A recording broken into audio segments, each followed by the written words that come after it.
When I arrived in the small mountain town, I felt an unexpected calmness. My life in the city had long since turned dull and colorless, and here, surrounded by towering peaks and dense forests, I hoped to find some peace from the monotony. The old hotel I checked into was modest, but perhaps it was its unassuming appearance that drew me in. It was exactly what I needed, a quiet place to think and rest. The building itself seemed like a forgotten corner of the world, somewhere on the edge, deep within the mountains. On the outside, it was worn with peeling paint and slightly foggy windows, but I could see warm lights flickering inside. That detail stood out, as places like this rarely attracted attention. The friendly hostess, an elderly woman with a contemplative gaze, led me to my room. She behaved a bit strangely, almost as if I were the only guest, though I could see figures moving about in the lobby. The other guests, like me, tried to ignore her odd behavior, but with every step I took, I felt an increasing sense of unease. The room was old, with large windows that overlooked the forest, but what bothered me more than anything was the silence. There was no sound, no echoing footsteps in the hall, no chatter, no familiar rustling of people that typically fills such places. The next morning, I decided to head down to the lobby for breakfast, but I wasn't prepared for what awaited me. The night before, the hotel had seemed nearly empty, with only a few figures passing through the corridors, but now, in the lobby, there were dozens of people sitting at tables. Some read newspapers, others gazed out the windows, all ignoring one another. Something about it felt wrong. They all looked unnaturally calm. It was like being in a dream. But it wasn't a dream. These people didn't move, as if something held them in place. When I approached the desk to ask for a cup of coffee, the hostess politely suggested I take a tour of the hotel. Her speech was strange, as though she was memorizing every word, every glance. "You like it here, don't you?" she asked with a smile, but I noticed her eyes avoiding mine. I nodded, though inside my sense of unease was growing. I decided I wouldn't stay here any longer. I gathered my things and went to the door, but the lock wouldn't budge. I pulled the handle several times, but it was stuck. In a panic, I ran through the halls trying to find an exit, but every door seemed locked. I returned to the lobby, and that's when the true strangeness hit me. The people sitting at the tables suddenly began to vanish. Their places remained empty, but their belongings, books, cups, everything, were left untouched. I looked at the woman who had just been behind the desk. She was gone. That's when I understood what was happening. The guests of the hotel weren't alive. I didn't know how to explain it, but now I understood that something far darker was at play here. I rushed back to my room and soon began to notice the room changing. It grew darker and a faint light appeared in the corner. I jumped in fear when I realized an old photograph had appeared, one I recognized. The faces of the people in the photo were familiar to me. Not just familiar, but people I had seen around the hotel. They looked like they had once lived here.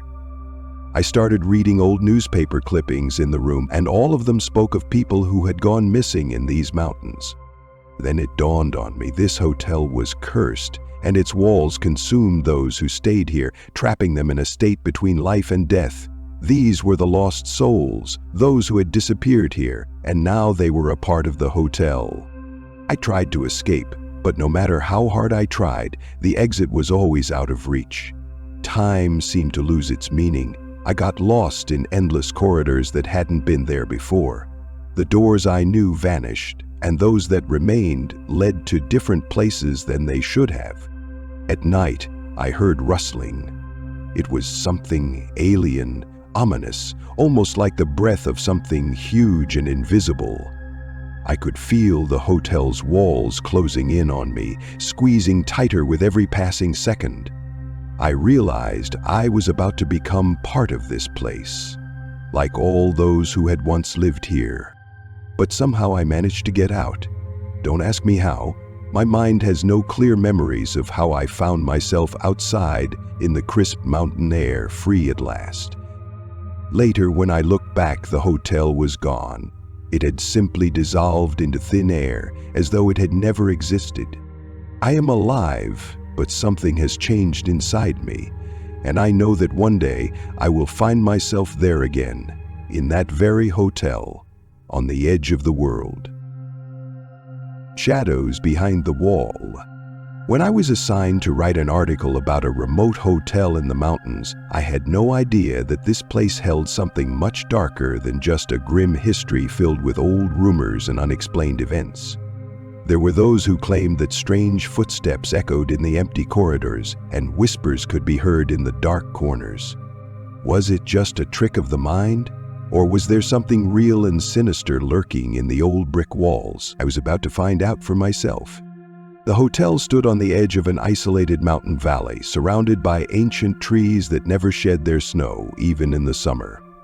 The road leading there was narrow and winding, and despite the clear sky, the weather changed abruptly, as if nature itself was trying to hide this forgotten building from prying eyes. From the moment I drove through the gates, a sense of eerie solitude lingered in the air. This was a place where time had stopped, and each step up the stone steps seemed to pull me further away from the real world. The building was enormous, as if meant for many people, but it stood empty, its dark windows absorbing the light. I noticed how the doors creaked in the wind, and from afar I could hear faint, indistinct sounds, like voices, but when I approached, everything fell silent. After checking in, I was escorted to my room, which was located deep inside the hotel, in a wing that, as I later learned, had long been out of service. The first night passed surprisingly peacefully. I sat at the table writing my notes and trying to piece together a picture of this place, but something was off, a nagging feeling that I was being watched. Soon I heard a whisper. It was faint, barely audible, as if someone were speaking right behind the wall. I stood up, approached it, but the whisper stopped instantly. I thought it must have been the sound of old pipes or air leaking through cracks in the walls. I went back to bed, but sleep wouldn't come. At 1 o'clock in the morning, I woke up to an indistinct sound. It was footsteps. Footsteps that seemed to be moving down the corridor on the other side of the wall. I stood up and opened the door to the hallway, but it was empty. Everything was silent. I returned to my room, but this time the air felt thicker, heavier. I couldn't understand what was happening, but the feeling of tension only grew stronger with every passing moment. I lay back down, trying to sleep, but all I could hear in my mind were the footsteps and the whispers, as if they were in the very air around me. The next morning, as I made my way down to the reception to thank the receptionist, I noticed that she seemed unusually tense. I asked her about the sounds I had heard, the strange occurrences of the night. She didn't seem surprised, but her face went pale as she said, "We all hear it. Everyone who stays here hears the footsteps and the voices. But that's not all. Behind your wall, there's nothing. It's empty. There's no room there, no doors, no windows, no passage. It's just a wall, sealed off, as if someone had tried to hide what's behind it." I felt a chill run down my spine. Asking her to clarify what she meant, I heard a story that made me question whether I truly wanted to continue my investigation. Decades ago, the hotel had been a place for high-profile guests, but at some point, strange events began to occur. People disappeared, though there was no evidence to suggest that anyone had left voluntarily. Anomalous sounds, voices, visions. Eventually, the hotel was closed. However, despite this, some people continued to visit, convinced that it was simply an old, abandoned building, nothing more. But I could sense that this hotel was hiding something much darker than it appeared. Unable to abandon my investigation, I decided to explore the place further. I returned to my room and began walking down the corridors, trying to understand what lay hidden behind these walls. The hallway seemed endless. Every door I opened led to empty, abandoned rooms that held neither life nor light.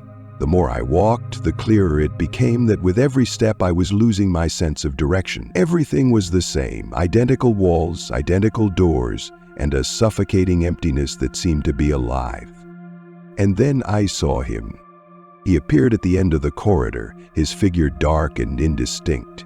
He stood still, but I could feel his presence as though he were right in front of me. He was tall, with sharp features, and his eyes gleamed like fire. I froze, and time seemed to slow down. I couldn't move.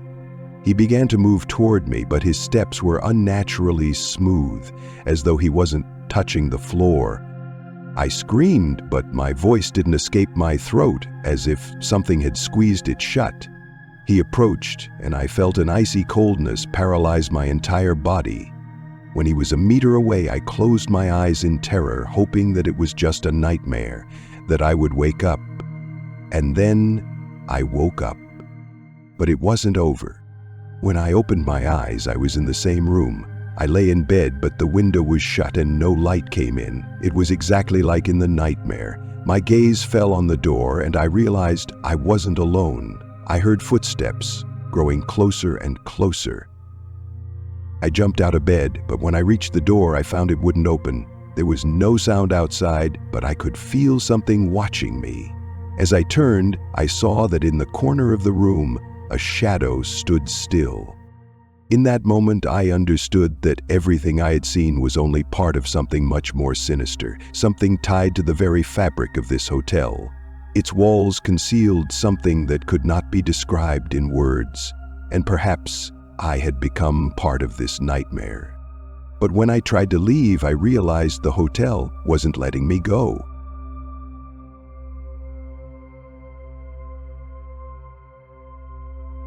Jack was driving down an empty road winding through the forest when he suddenly noticed an old hotel hidden in the shadows of the trees.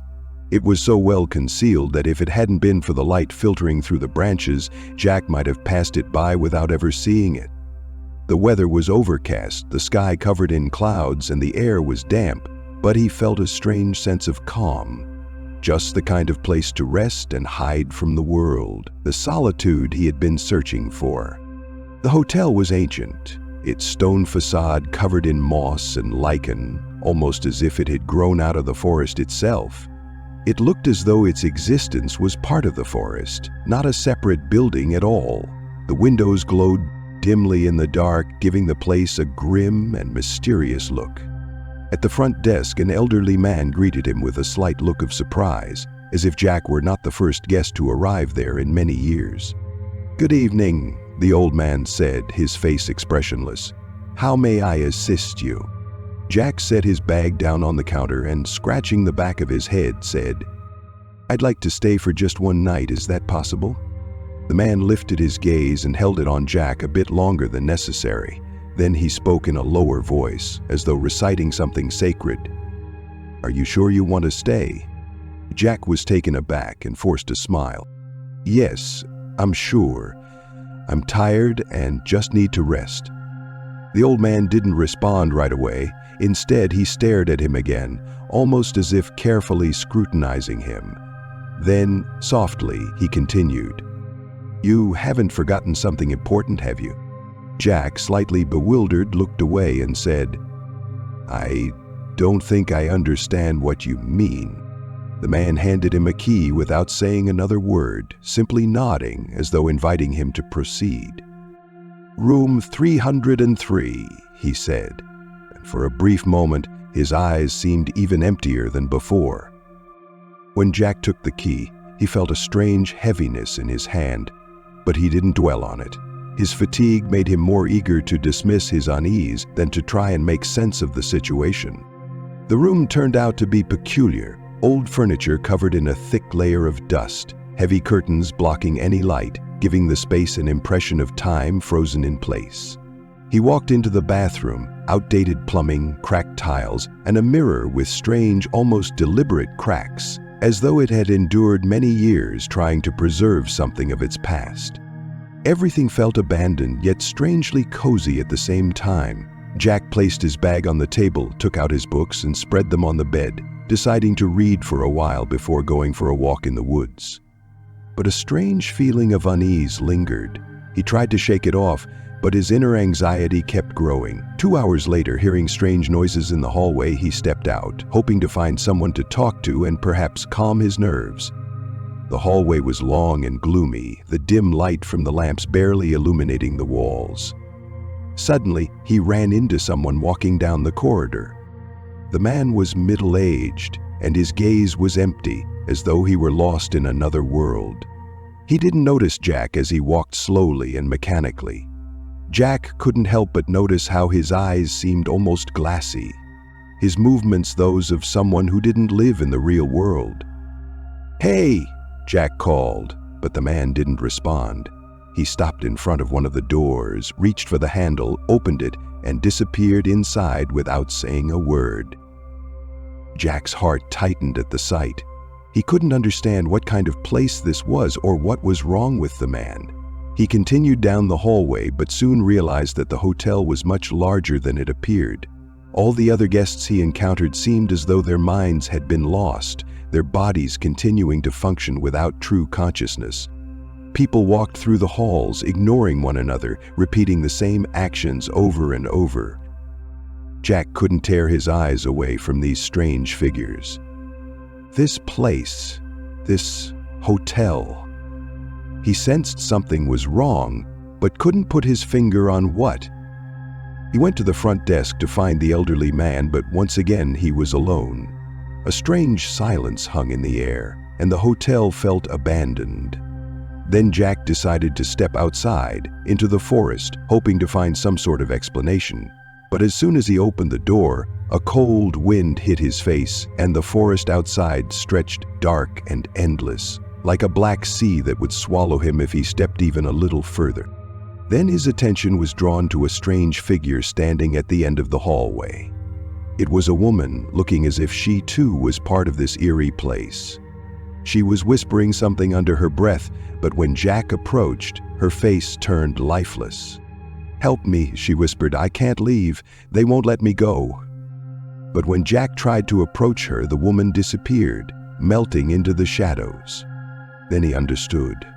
The hotel wasn't just an old building. It was a place that consumed people, trapping their souls and never letting them go. All the guests here were like lost souls, doomed to stay forever, forgetting who they were, why they came, and when they would leave. Jack had now become part of this eternal cycle.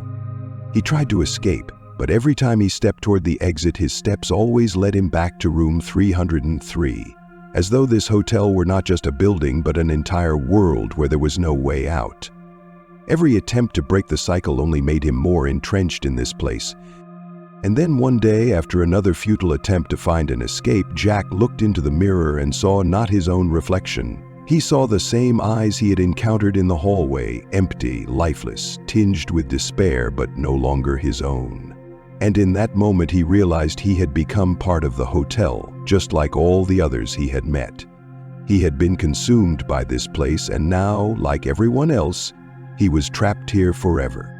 Here, among the trees and shadows in this forest, there was no road back, no way out. The hotel was a trap for souls, and Jack had become one of those who would never leave.